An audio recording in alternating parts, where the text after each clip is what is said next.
you do it sometime. Pushed it into fire. Fine, electrify mine. Oh, electrify my golden tooth. Assalamualaikum teman-teman, kami dari kelompok 3. Di video kali ini kami akan mempresentasikan materi tentang komunikasi lisan dan komunikasi promosional. So, keep on watching. Saya Karisma Nurul. Di sini saya akan menjelaskan komunikasi lisan. Komunikasi lisan adalah bentuk komunikasi dengan mengucapkan kata-kata secara lisan dan langsung kepada lawan bicaranya atau face to face. Komunikasi lisan sering disebut dengan komunikasi antar pribadi.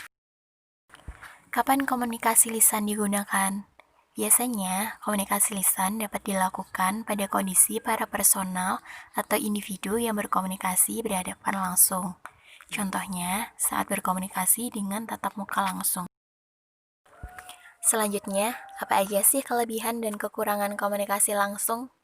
Untuk kelebihannya sendiri, yang pertama, komunikasi langsung dapat menimbulkan komunikasi timbal balik secara langsung. Yang kedua, dapat memberi penjelasan secara rinci. Yang ketiga, dapat menimbulkan partisipasi secara langsung dari komunikan. Sedangkan untuk kekurangannya, yang pertama, komunikasi langsung memerlukan penyesuaian di dalam berkomunikasi. Yang kedua, memerlukan penjelasan lebih detail. Yang ketiga, sulit didokumentasikan tanpa bantuan alat recording. Oke teman-teman, selanjutnya di sini ada perbedaan pendengar efektif dan pendengar tidak efektif. Kita bahas satu persatu dari pendengar efektif. Pendengar efektif, yang pertama dia paham membaca situasi. Yang kedua, tidak akan menyakiti lawan bicaranya. Misal ya, lawan bicaranya itu dia lambat gitu dalam memberikan respon, tapi dia tidak menyakiti atau memberikan kalimat menyinggung perasaan seperti itu. Yang ketiga, tidak merasa paling hebat atau paling buruk dalam setiap pembicaraan. Yang keempat, fokus pada setiap pembicaraan. Sedangkan untuk pendengar tidak efektif, yang pertama, terlalu emosi saat mendengarkan. Kedua, memotong pembicaraan. Ketiga, terlalu banyak bicara. Keempat, tidak fokus saat mendengarkan. Oke, materi selanjutnya bakal dijelasin sama teman kita, Cindy. Perkenalkan, saya Cindy Safa Khairunisa, NIM 19 1117372. Saya ingin menjelaskan tentang presentasi bisnis. Nah, presentasi bisnis adalah berkomunikasi dengan berbicara di depan umum secara lisan atau dengan bantuan tulisan untuk menyampaikan pesan bisnis dengan cara yang menarik perhatian audiens. Tujuan presentasi yang pertama, tujuan informatif untuk menyampaikan informasi kepada audiens. 2. Tujuan persuasif untuk membujuk audiens. Yang ketiga, tujuan menghibur untuk menghibur audiens. Selanjutnya yang akan saya bahas adalah persiapan presentasi. Yang pertama, penguasaan terhadap topik atau materi yang akan dipresentasikan. 2. Penguasaan berbagai alat bantu seperti laptop, sound system dan mikrofon, papan tulis, LCD proyektor, dan lain sebagainya. 3. Menganalisis siapa audiens yang ingin dipengaruhi atau yang ingin dituju. 4. Menganalisis berbagai lingkungan lokasi atau tempat untuk presentasi. Yang ketiga, saya akan menjelaskan mengenai struktur presentasi. Ada 3 pilar utama penyusun struktur sebuah presentasi yang baik, benar, menarik, dan juga efektif, yaitu 1. Opening atau pembukaan adalah menciptakan motivasi, gambaran umum, dan tujuan kepada audiens untuk menyimak. Yang kedua, konten atau isi, berisi permasalahan, alternatif, serta solusi. Yang ketiga, closing atau penutupan, berisi ringkasan, call to action, dan kalimat penutup. Terakhir yang saya sampaikan adalah body language. Body language adalah bahasa tubuh meliputi ekspresi tubuh, gerakan tangan, dan posisi berdiri. Body language berperan sangat penting dalam presentasi atau public speaking. Assalamualaikum warahmatullahi wabarakatuh. Nama saya Angga Nugroho Saputra.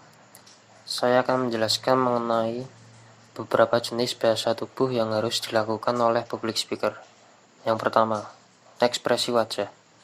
Seorang public speaker bisa melatih ekspresi wajah yang tepat dan memikat, seperti memberikan senyuman. Hal ini untuk membuat para audiens menjadi nyaman ketika mendengar semua uraian yang kamu sampaikan. Kedua, suara. Suara merupakan alat komunikasi yang paling fleksibel yang digunakan seorang public speaker. Dengan menggunakan ekspresi vokal yang tepat, dapat menemukan suara sejati atau find true voice. Ketiga, atur pernafasan. Tetap rileks jika menemui kesalahan atau sesuatu yang membuat gugup. Terlalu tergesa memberikan kesan jika kamu adalah orang yang enggak percaya diri. Keempat, eye contact. Lakukan eye contact secara rutin dan merata kepada seluruh hadirin.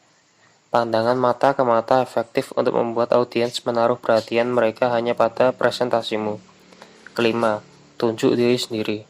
Ketika mengucapkan kalimat positif, tunjuk diri sendiri, agar penonton lebih mendalami topik pembicaraan, dan tunjuk ke arah luar ketika menggunakan kalimat negatif. Keenam, movement. Ketika penyampaian mulai terasa sedikit membosankan, maka cobalah untuk berjalan-jalan beberapa langkah. Forum presentasi. Forum presentasi merupakan suatu pertemuan yang berfungsi sebagai sarana penyebaran informasi ilmiah. Di sini terdapat sebuah tabel contoh sebuah forum presentasi. Pertama, diskusi panel. 2. Seminar. 3. Simposium atau sarasehan.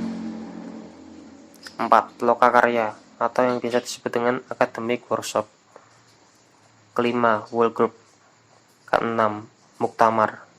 Ketujuh, santiaji. Kedelapan, semiloka. Dan yang terakhir adalah diskusi kelompok. Bentuk-bentuk forum presentasi. 1. Diskusi panel. Suatu diskusi yang terdiri atas seorang pemimpin, sejumlah peserta, dan beberapa pendengar. 2. Seminar. Pertemuan berkala yang biasanya diselenggarakan oleh sekelompok mahasiswa dalam rangka melaporkan hasil penelitiannya, dan umumnya di bawah bimbingan seorang dosen atau ahli. 3. Simposium atau sarasehan. Merupakan pertemuan untuk mengetengahkan atau membanding berbagai pendapat atau sikap mengenai suatu masalah yang diajukan oleh sebuah panitia. 4. Lokakarya atau academic workshop. Merupakan suatu acara tempat beberapa orang berkumpul untuk memecahkan masalah tertentu dan mencari sebuah solusinya. 5. Whole group adalah bentuk diskusi kelompok besar atau sebuah pleno, klasikal, paripurna, dan sebagainya. 6. Muktamar adalah sebuah pertemuan para wakil organisasi untuk mengambil sebuah keputusan mengenai suatu masalah yang dihadapi bersama. 7. Santiaji merupakan pertemuan yang diselenggarakan untuk memberikan pengarahan singkat menjelang pelaksanaan suatu kegiatan. 8. Semiloka merupakan akronim dari seminar dan lokakarya, sehingga semiloka merupakan gabungan acara seminar dan lokakarya. 9. Diskusi kelompok, yaitu diskusi dengan anggota kelompok dalam suatu organisasi. Selanjutnya, saya Bagus Maulana Rasul Liksani, NIM 19111173565, akan menjelaskan di slide ini tentang rapat. Rapat merupakan bentuk komunikasi yang dihadiri oleh beberapa orang untuk membicarakan dan memecahkan permasalahan tertentu, di mana melalui rapat berbagai masalah dapat dipecahkan dan kebijaksanaan organisasi dapat dirumuskan. Rapat dibedakan menjadi 3 kategori. Yang pertama berdasarkan jangka waktunya. Yang pertama rapat mingguan, kedua rapat bulanan, ketiga rapat semesteran, keempat rapat tahunan. Kemudian berdasarkan tujuannya. Yang pertama, rapat penjelasan. Kedua, rapat pemecahan masalah. Ketiga, rapat perundingan. Dan yang terakhir berdasarkan sifatnya. Yang pertama, rapat resmi atau formal meeting. Kedua, rapat tidak resmi atau informal meeting. Ketiga, rapat terbuka. Dan yang terakhir, rapat tertutup. Kemudian selanjutnya adalah jenis-jenis rapat. Yang pertama, rapat penjelasan. Rapat yang dilaksanakan untuk memberikan penjelasan kepada para peserta rapat. Kedua, rapat pemecahan masalah. Pada rapat ini, peran peserta sangat besar untuk memberikan masukan. Ketiga, rapat perundingan. Jenis rapat yang dilakukan untuk merundingkan sesuatu perselisihan atau mencari jalan tengah. Keempat, rapat resmi atau formal meeting. Rapat ini diselenggarakan untuk membahas masalah-masalah yang sangat penting dan berlaku peraturan keprotokolan yang mengatur kelancaran jalannya rapat. Kelima, rapat tidak resmi atau informal meeting ialah rapat yang diadakan tidak berdasarkan perencanaan yang formal.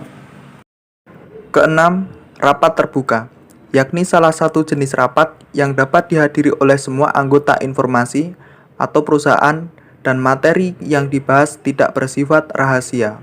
Ketujuh, rapat tertutup merupakan sebuah rapat yang dihadiri oleh peserta rapat tertentu dan masalah yang dibahas masalah yang bersifat rahasia. 8. Rapat mingguan ialah suatu rapat yang diadakan seminggu sekali dan biasanya membahas masalah yang bersifat rutin. 9. Rapat bulanan, yaitu salah satu rapat yang diadakan sebulan sekali dan membahas masalah-masalah yang terjadi selama sebulan yang lalu. 10. Rapat semesteran, yakni sebuah jenis rapat yang diadakan setiap 6 bulan sekali. Yang terakhir, nomor 11, rapat tahunan, merupakan jenis rapat yang diadakan setahun sekali. Contohnya, rapat Dewan Komisaris. Perbedaan komunikasi relasional, promosional, informasional, dan transformasional dapat dibedakan dengan berbagai ciri di bawah ini. Yang pertama, komunikasi relasional memiliki ciri yang pertama, bersifat percakapan. Kedua, subjek lebih pribadi. Dan yang ketiga, membangun kepercayaan. Kemudian komunikasi promosional memiliki ciri yang pertama, lebih formal. Kedua, support atau pendukung. Ketiga, mengarahkan tindakan. Kemudian komunikasi informasional memiliki ciri yang pertama, memberikan fakta. Kedua, pesan utama dikemukakan di awal. Kemudian yang terakhir, komunikasi transformasional memiliki ciri yang pertama, ide bersifat abstrak. Kedua, keterlibatan audiens. Ketiga, dramatis, unik, repetitif. Nama saya Wulan Sri Sundari, NIM 191117364. Komunikasi promosional. Komunikasi promosional adalah komunikasi bisnis yang diarahkan kepada peningkatan citra perusahaan dan penjualan sales. Jadi, pengertian komunikasi promosional adalah komunikasi yang dilakukan oleh perusahaan sebagai usaha untuk mempengaruhi konsumen supaya membeli produk yang dihasilkan ataupun untuk menyampaikan berita tentang produk tersebut yang sifatnya membujuk. Berikut ini bentuk-bentuk komunikasi promosional. 1. Terbitan berkala merupakan sarana publikasi organisasi ke publik yang biasanya menjadi tugas dan tanggung jawab manajer relasi publik, public relation. 2. Public speaking, proses berbicara kepada sekelompok orang secara sengaja serta ditunjukkan untuk menginformasikan, mempengaruhi, atau menghibur pendengar. 3. Promosi penjualan terdiri dari bentuk-bentuk promosi selain iklan, penjualan pribadi, dan humas yang mengarahkan konsumen secara langsung untuk membeli dengan mengenakan batasan waktu. 4. Brosur atau leaflet. Brosur yaitu selegram berbentuk buku kecil dijepit atau dijahit. Leaflet yaitu pamflet yang dilipat menjadi 4. Tujuan utama promosi. Yang pertama, menarik pelanggan. Tujuan promosi yang pertama tentunya ialah dapat menarik pelanggan. Kegiatan tersebut dapat menarik para konsumen untuk membeli atau menggunakannya. Yang kedua, membangun citra produk. Perusahaan seringkali membangun citra positifnya melalui aktivitas promosi, sehingga hal ini dapat membuat konsumen mengingat produk atau jasa tersebut untuk kemudian menggunakannya. Yang ketiga, meningkatkan penjualan. Promosi juga bertujuan untuk mengikat para pelanggan agar tetap menggunakan produk usaha. Yang keempat, menjaga kestabilan penjualan. Ketika promosi dilakukan secara rutin, maka konsumen akan terus mengingat produk barang dan jasa perusahaannya, sehingga dengan cara seperti ini penjualan akan tetap stabil. Di sisi itu, tujuan utama promosi juga dapat memberikan informasi produk yang tujuannya untuk menyebarkan ke produk kepada pelanggan atau konsumen. Hal ini perlu dilakukan agar masyarakat mengetahui produk milik perusahaan tersebut. Public speaking. Public speaking adalah komunikasi lisan berupa pidato, ceramah, presentasi, dan jenis berbicara di depan umum atau orang banyak lainnya. Public speaking dalam dunia bisnis menjadi bagian yang penting seperti mempromosikan produk pada konsumen agar tertarik untuk membeli produk tersebut. Karena dengan public speaking, konsumen mendapatkan informasi mengenai produk yang akan dijual. Public speaking dalam bisnis yaitu komunikasi bersifat persuasif. Komunikasi persuasif adalah komunikasi yang tujuannya mengubah atau mempengaruhi kepercayaan, sikap, dan perilaku seseorang sehingga bertindak sesuai dengan apa yang diharapkan komunikator. Tujuan public speaking, menyampaikan pesan atau ide kepada publik dengan metode yang sesuai sehingga publik bisa memahami pesan atau ide dan kemudian memperoleh manfaat dari pesan tersebut. Metode public speaking. Yang pertama, improv to speak. Seseorang public speaking menyampaikannya secara mendadak. Artinya, menyampaikan gagasannya tidak melakukan banyak persiapan. Yang kedua, manuscript speak. Seseorang dapat melihat naskah dalam menyampaikan gagasannya. Yang ketiga, extemporaneous speak. Pembicara bebas berimprovisasi. Artinya, seseorang tanpa menggunakan naskah dalam menyampaikan gagasannya dengan lebih informatif atau komunikatif. Yang terakhir atau yang keempat, memorizer atau memorizing, menyampaikan hafalan naskah pidato. Teknik public speaking. Yang pertama, kenali audiens Anda. Maksudnya itu mengenal audiens di sini bukan berarti Anda harus mengenal pribadinya secara lebih dalam. Akan tetapi, setidaknya Anda tahu apa background pendidikannya, jabatannya, dan di perusahaan mana mereka bekerja. Yang kedua, percayalah pada kemampuan diri Anda. Maksudnya itu yakinkan pada diri Anda bahwa Anda layak, bahwa Anda adalah orang yang paling tepat untuk menyampaikan sebuah presentasi. Yang ketiga, perhatikan volume dan intonasi suara Anda ketika berbicara. Maksudnya perhatikan tinggi rendahnya suara, kecepatan berbicara, kecakapan memenggal kalimat, serta dengan jeda. Yang keempat, expertise pada topik yang Anda bicarakan. Maksudnya untuk dapat memberikan value kepada audiens Anda, maka Anda harus benar-benar menjadi ahli pada topik yang Anda presentasikan. Promosi penjualan adalah kegiatan komunikasi antara perusahaan dan konsumen sebagai usaha untuk mempengaruhi konsumen dalam kegiatan pembelian sesuai keinginan dan kebutuhannya. Bagian penjualan atau pemasaran dari sebuah perusahaan akan mengembangkan promosi untuk menginformasikan mengenai produk mereka sehingga dapat mempengaruhi konsumen untuk membelinya. Tujuan promosi penjualan. Yang pertama, untuk menyebarluaskan informasi suatu produk kepada calon konsumen. Yang kedua, untuk mendapatkan konsumen baru dan untuk menjaga loyalitas konsumen tersebut.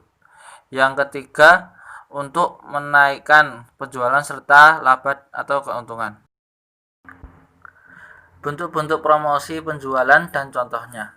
Yang pertama, advertising atau periklanan. Ini adalah bentuk promosi dan penyajian ide, produk, dan jasa secara non-personal kepada pihak sponsor yang membutuhkan pembayaran.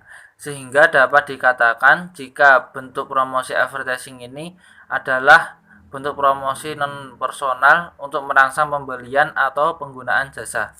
Contohnya, mempromosikan produk ini melalui iklan di sosial media. Yang kedua, personal selling. Personal selling adalah suatu bentuk promosi yang umumnya dilakukan secara individu dengan metode presentasi lisan di depan para calon pembeli untuk merangsang transaksi. Contohnya, promosi ini dilakukan dengan mendatangi calon pembeli dan menjelaskan setiap detail, karakteristik, dan produk dan jasa yang ditawarkan. Yang ketiga, sales promotion. Sales promotion adalah suatu bentuk promosi secara langsung dengan menggunakan berbagai insentif yang dapat diatur untuk merangsang pembelian produk atau penggunaan layanan jasa. Contohnya seperti membuat perlombaan dan memberikan diskon harga produk yang dimiliki.